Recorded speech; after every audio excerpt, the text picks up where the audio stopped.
Adamov.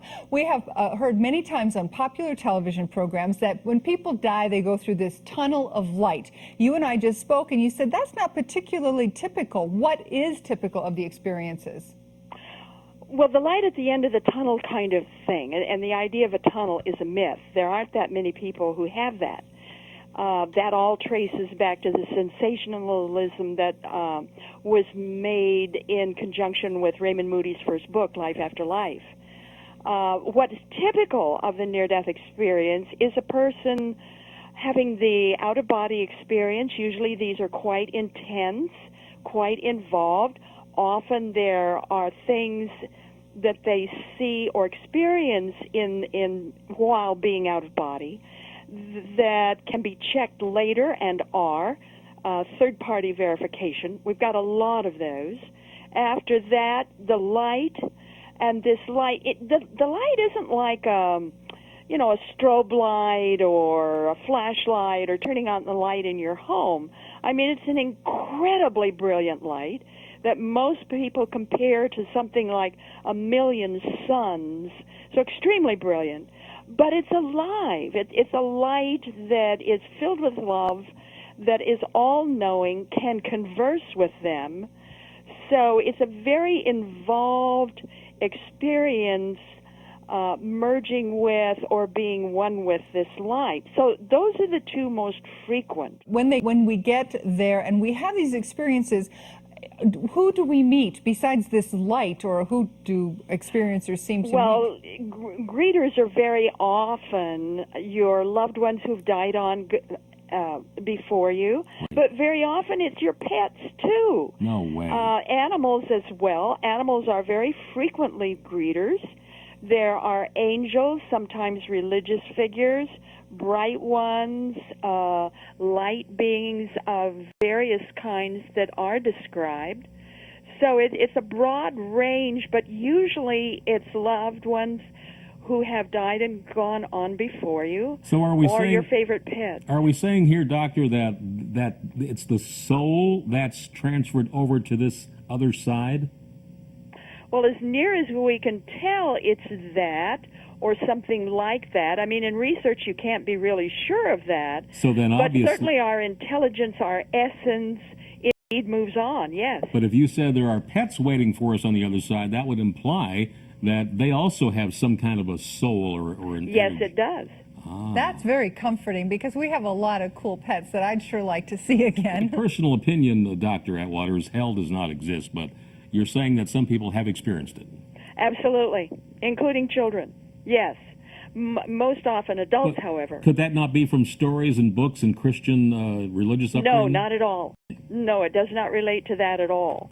And this is explained very thoroughly in my book, The Big Book of Near-Death Experiences. That's the newest one that's out. Right. And there are even drawings in the book. So what is hell like? Well, different people describe it differently. The major types of descriptions are things like being abandoned in a great void, being stuck in a huge storm with shrieking winds.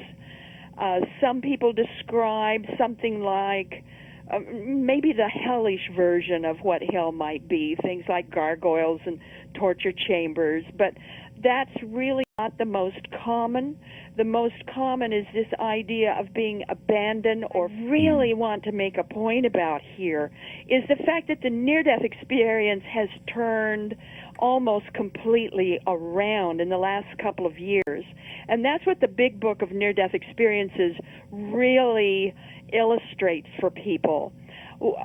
Because of 4 major clinical prospective studies now that were done in 3 countries, and a plethora of papers published now in peer-reviewed journals, the idea of the Moody miracle and the myths of the light at the end of the tunnel and the religion of the resuscitated are all sort of bypassed now, or that's part of the past. Where we're moving now is that the near-death experience is the #1 choice of scientists worldwide to study consciousness itself. So the idea of the skeptics and could it be oxygen deprivation and perhaps a hallucination of one kind or another, all of that now has been disproved, and quite convincingly. Now, see, when I was talking about doing this show, someone says, oh, actually, I think it might have been you. Someone actually said, it's just been shown that it's oxygen deprivation or from the drugs that people are given when people are trying to resuscitate them. No way. Well, doctor, I mean, how do you know for sure? That, I mean, you're doing a lot of scientific research here. There's really no way of knowing 100%. Is there, that there's a near-death experience? Well, we're able to show through research what it is not. We can't show through research what really causes it because we don't know. We know what doesn't cause it, but we do not know what does cause it. There's a big difference between the religious growth that comes out of this for some people and the spiritual growth in terms of, one is more dogmatic, the other is more growing within oneself. Is that very typical that one will go in one direction or another? Yes. In my research days, about a third stayed within their church of choice afterward, the church that they were with before. 2/3 left that church, whatever their church was, or maybe they didn't have any specific church to begin with, and then went off and explored other ways of looking at God, faith, that kind of thing. Often went for Eastern religions or shamanism or various other types of looking at spirituality. But over time, what I noticed was those that stayed within their church invariably worked for changes in that church. So they weren't the same old churchgoer they were before. Those who left the church invariably came back. Usually after about 10 years, they would come back to some type of church. Very often the newer metaphysical churches like the Church of Religious Science or Unity or some of these kinds of churches, or they'd go back to a more familiar church but come as a very different way-shower, come as someone who was very determined to make changes in the church because of what happened to them. One of the other things that you talked about in the book, which fascinated me, these firefighters who were in a terrible situation and they were able to escape, but they all together had what you called a near-death experience. Tell our viewers. They did indeed. It's that section called the Hot Shots from Hell. Yes. No, that's very, very true. An entire team or crew of firefighters were near the top of a mountain, got themselves trapped. And I don't know if you know anything about fires, but once you're surrounded by the fire, it literally sucks out all the oxygen. Yes. So you can be suffocated. And that's what happened to the entire crew. Every one of them were suffocated, and suffocated to death, literally. And what's really fascinating about this case, though, and by the way, they were saved, fortunately. Another crew came in and were able to pull them out.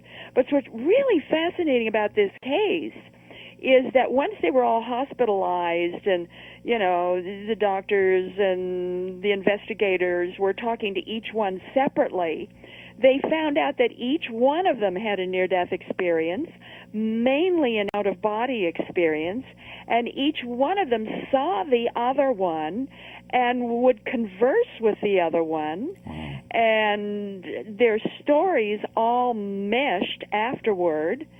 But one of them especially, I think it was the crew chief, but I don't remember for certain, a particular crew member was crippled, had a deformed foot.